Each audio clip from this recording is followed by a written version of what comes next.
Oke, Bismillahirrahmanirrahim. Assalamualaikum warahmatullahi wabarakatuh.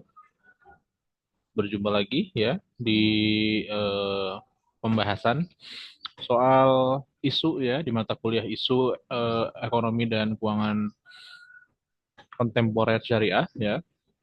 Hari ini kita akan membahas terkait dengan ya pembahasan pada tatap muka 9 yaitu terkait dengan isu keuangan sosial Islam ya. Isu keuangan sosial Islam ini mencakup ya banyak hal ya sebenarnya. Kita bisa bahas dari sisi zakat, wakaf, jizyah, ghanimah dan sebagainya ya dari sisi penerimaan. Dari sisi penyaluran kita bisa bahas dalam banyak bentuk ya, bentuk subsidi, misalkan bentuk penyaluran asnaf dan sebagainya. Tapi pada video kali ini yang akan dibahas lebih spesifik nanti sebuah kasus ya atau sebuah bahasan yang berkaitan dengan wakaf ya, terutama wakaf produktif. Nah, ini ada isu yang kita akan bahas ya, teman-teman semua, terkait dengan penerapan konsep wakaf aset digital di Indonesia. Ya, seperti yang kita tahu ya, wakaf itu adalah konsep yang sudah dikenal cukup lama ya dalam dunia Islam dan benar-benar dilaksanakan sebagai sebuah kebijakan ya itu pada masa Umar bin Khattab ya. Sedangkan dalil atau dasar hukumnya sudah ada di zaman Nabi Shallallahu Alaihi Wasallam. Dan untuk di Indonesia sendiri itu bahkan sudah berlangsung lama ya, sudah dari zaman sebelum Belanda bahkan sebelum merdeka maaf. Eh, Ketika itu wakaf ya atau bahkan sampai hari ini wakaf itu bukan terbatas tapi lebih banyak dimanfaatkan untuk kepentingan yang sifatnya eh, pendidikan ya, pemenuhan kebutuhan keagamaan, pemenuhan kebutuhan yang sifatnya edukasi keagamaan ya, dan juga mungkin untuk pemenuhan kebutuhan makam ya, pemenuhan kebutuhan makam atau berbagai hal yang sifatnya lebih ke arah religius mungkin atau konsumtif. Nah, semakin maju zaman ya, maka konsep pengembangan terkait produk wakaf itu berkembang ya sehingga dikembangkan konsep wakaf produktif. Yang paling pertama definisinya dulu ya bahwa penghentian seperti yang kita tahu wakaf itu adalah menghentikan kepemilikan dari suatu barang untuk ya dari seorang individu untuk dipakai oleh orang yang banyak gitu ya, manfaatnya dipakai oleh orang banyak. Nah, berdasarkan dua ini sebenarnya ada beberapa definisi terkait wakaf, tapi dari dua ini berdasarkan kepemilikan dan jangka waktu ya, wakaf itu bisa dimiliki oleh secara kepemilikan untuk kepentingan umum ya, atau khairi, atau untuk kepentingan wakif ya, keluarga wakif, itu ahli ya, wakaf ahli.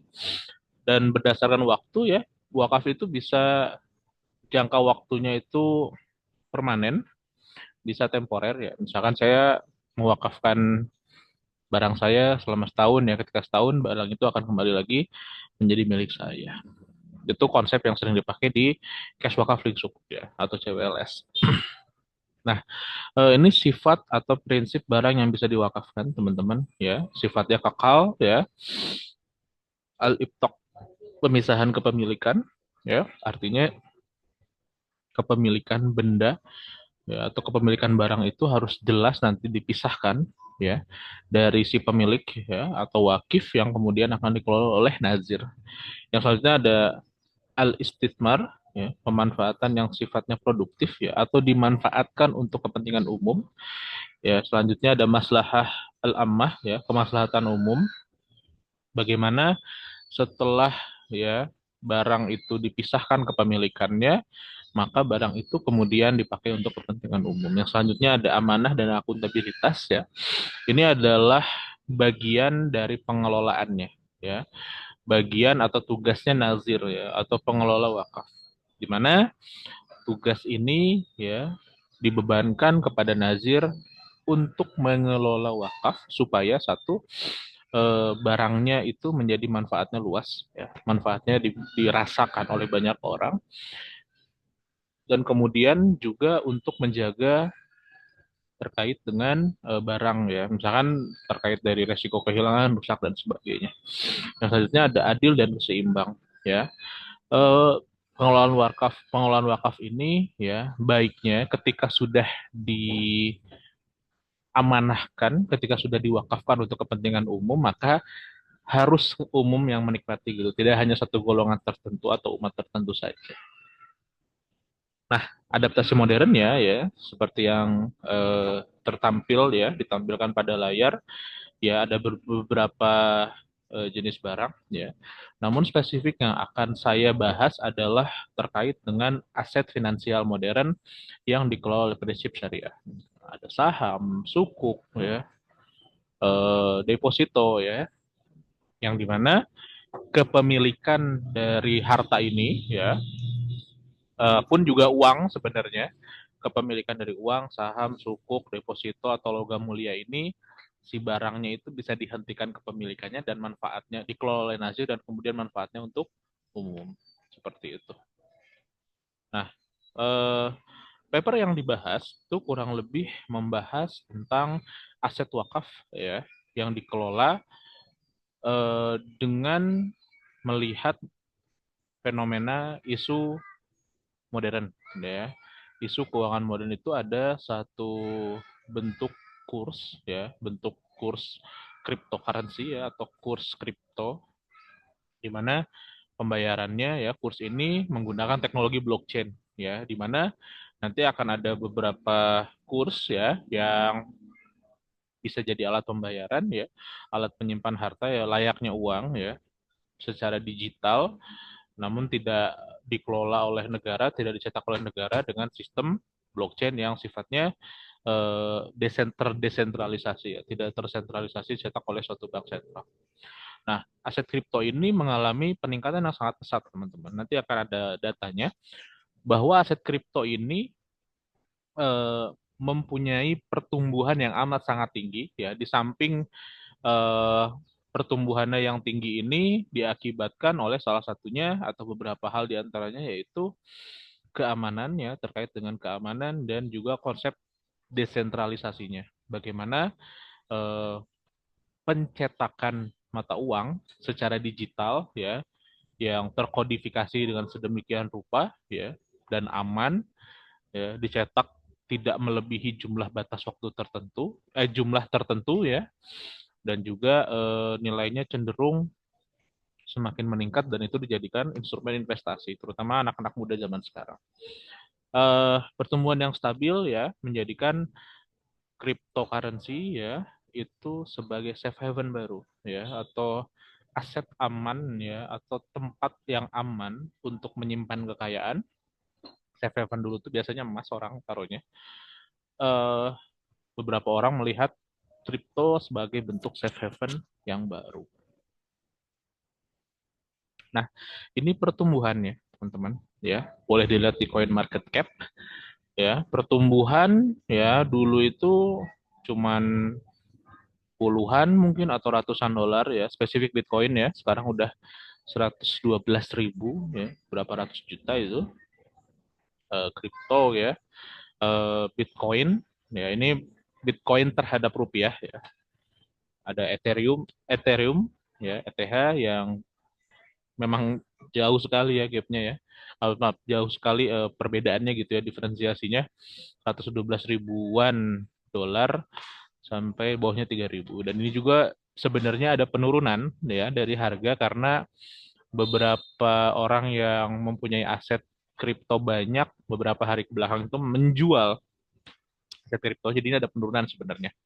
Kelihatan dari grafiknya ya, turun 7%, turun 7% ya kan. Nah, ini untuk menunjukkan bahwa aset kripto ini mempunyai nilai yang begitu besar. Ya, baik itu terutama dua ini ya, Ethereum ya atau ETH dan BTC atau Bitcoin. Nah, ini pertumbuhannya ya, terutama Bitcoin terhadap beberapa mata uang ya, ada terhadap US dollar ya, terhadap rupiah, terhadap euro dan terhadap yen. Ya, terlihat bahwa dalam 10 tahun terakhir angka pertumbuhannya itu cukup masif ya, terutama yang rupiah ya. Rupiah itu kalau dirupiahkan bisa berapa M itu? Lebih dari 1 M mungkin ya. 1 BTC itu ya. Oleh sebab itu, maka hal-hal ya yang berkaitan dengan pengembangan Bitcoin ya atau hal-hal yang berkaitan dengan pengembangan aset kripto itu menjadi hal yang menarik karena nilainya yang begitu besar. Nah, bagaimana ya hal ini menyambungkan ya, bagaimana menyambungkan antara potensi wakaf ya dengan potensi pertumbuhan aset dari cryptocurrency ya. Mau Bitcoin, mau Ethereum, mau Doge, mau meme coin itu ya boleh ya. Masing-masing ada nilainya. Yang jelas melihat tren yang besar tersebut ya, terutama dibandingkan dengan kurs-kurs ya yang berlaku di banyak negara, dapat dilihat bahwa ya dapat dilihat bahwa jika ada orang ya yang kemudian mewakafkan aset kriptonya dikelola oleh Nazir, itu manfaatnya akan sangat besar ya ketika diuangkan misalkan nantinya. Namun ya dengan peluang tentunya hadir tantangan. Tantangannya adalah bagaimana penguasaan Nazir ya. Mungkin wakifnya sudah menguasai terkait dengan Bitcoin, terkait dengan cryptocurrency. Tapi bagaimana Nazir atau si pengelola ini memahami fenomena ini satu, memahami teknis, memahami filosofi. Karena itu nggak kalah penting ya. Jangan sampai ya si Nazir ini karena misalkan gagap teknologi, tidak paham teknologinya, ketika diserahkan asetnya, ketika diserahkan untuk dikelola, tidak paham sehingga manfaatnya tidak terasa, bahkan amit-amit ya hilang.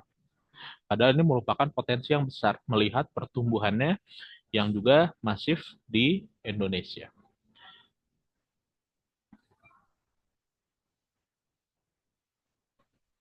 Ya, itu saja teman-teman yang saya bisa sampaikan terkait dengan studi kasus isu ya ekonomi dan keuangan syariah kontemporer yang berhubungan ya terkait dengan isu keuangan sosial ya. Secara spesifik saya ngebahas wakaf produktif. Terima kasih atas perhatiannya. Mohon maaf apabila ada kekeliruan atau kesalahan ya itu datang dari saya. Terima kasih. Assalamualaikum warahmatullahi wabarakatuh.